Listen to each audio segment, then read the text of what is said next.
Hi, welcome back to another episode of Talk Back for Teens. Your anchor with the youth news. So we have a story about intentional crash from a police officer into a man that was carrying a gun around this city. First, he tried to make it look like he was threatening to kill himself, running around, making a havoc, robbing a convenience store.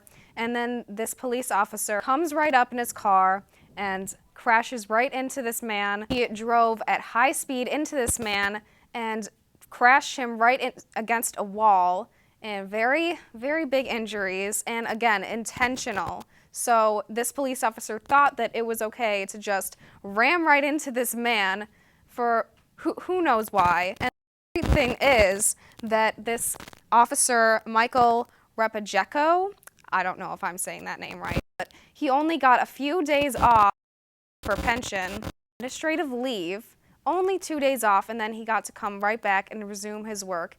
No punishment other than just getting a leave. This doesn't really sound like a great punishment, does it? He's learning nothing. He should at least have to be given a class or something. Be retaught. This man robbed a convenience store, broke into a church, invaded a home, stole a car, and then drove off to a northern suburb of Marana, where he stole a rifle from Walmart, and then he went on a crazy rampage around the city, threatening to kill himself, putting the gun up to his head. And then, yes, the policeman came. He crashed him into a wall very brutally and only got a few days of suspension. And no warning, no nothing. He didn't even get taught, he was not even taught how to properly deal with that kind of situation. Obviously, a police officer should not just crash intentionally into a man that is armed. And I think that this man needs to learn what he should be doing. But of course, he's not being told what he should be doing. He's just told, oh, here's your gun back. Go back out there and, just chill. The story down in mostly New York City, many of the food service workers and also many yoga instructors and laborers, all that good stuff, are asking for, they are rallying for minimum wage to be brought up to $15, and they're not thinking that, I have a terrible job, so I should be paid more for it. Why don't you just go out and get another job? You should not be why don't you ask for more money personally for your job if you're doing a good job at that work? You should not just force every single business in the country to bring the minimum wage up to $15, because bringing the minimum wage up more makes small businesses have to pay more and more money when they can't afford to pay so much money to people. And then all the small businesses are going to be run out of business, and we're going to live in McDonald's world, and there's going to be no business at all except for big, huge franchises, which is not that good, not that healthy, obviously, because all we've got is burger places and Frappuccino places.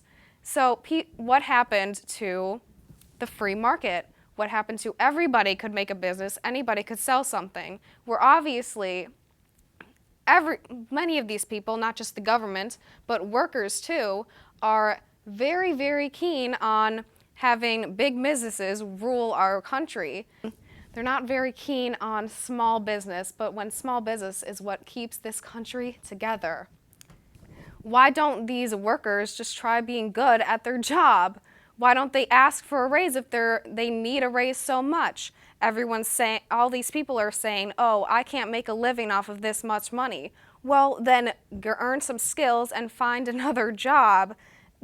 These McDonald's, they should not be raising the money. They should not be raising minimum wage. They should be giving these workers more opportunities to get more experience, because more experience and bigger things means more job opportunities. More money won't do anything for yourself except for have more money. But if you have more experiences, then you will have more opportunities to get a job and more opportunities to excel in yourself. Lastly, a man in Iowa named Eddie Raymond Tipton has reported to have hacked the lottery and won $14 million off of hacking the lottery. And it's very spy movie-esque how he did this. He hacked into a computer that is in an enclosed room that nobody's supposed to be able to get into, that nobody has access to. Well, I mean, a handful of people have access to. He just stuck a USB right in there and put in a code for the lottery numbers winnings to be the number that he wanted, and then he just walked on right out. And apparently these computers, these security cameras were to appear to have been tampered with, but they obviously did not find that out until all the other stuff happened, where he bought his winning ticket a month later, but he wasn't even in that same town. He was in a different town, reportedly, and they know that for sure because his phone was working in a different town. And somehow he was able to buy this lottery ticket when he wasn't even in the same town, and he was able to win that ticket without even being in the town. What he did was he tampered with these cameras and he got them to record a few seconds later. So I don't know how that works, but apparently that caused him to not be seen at all. And he obviously, unfortunately, did not get away with it, did not steal $14 million from the government. What a shame. What a shame. But yes, very interesting that people are able to figure out how to fool all of us like this is an Ocean 11 movie. Thank you for watching Talk Back for Teens. I was your anchor, Zoe Sullivan. Check us out on our Facebook and our Instagram and our Twitter, and check us out on our website, Talk Back for Teens with a 4. And so don't leave your computer until you check all of that out. Have a great day. Alle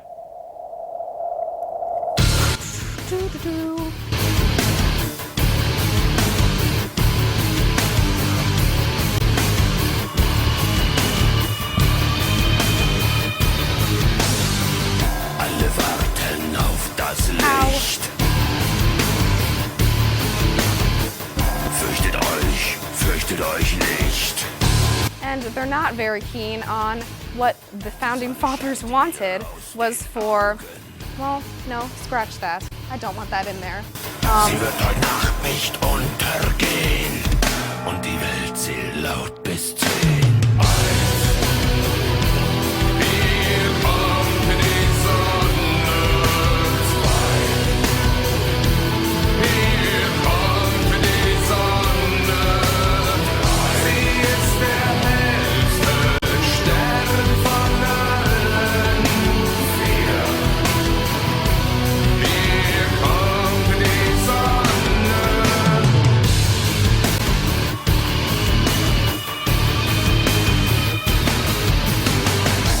Scheint mir aus den Händen, kann verbrennen, kann euch blenden.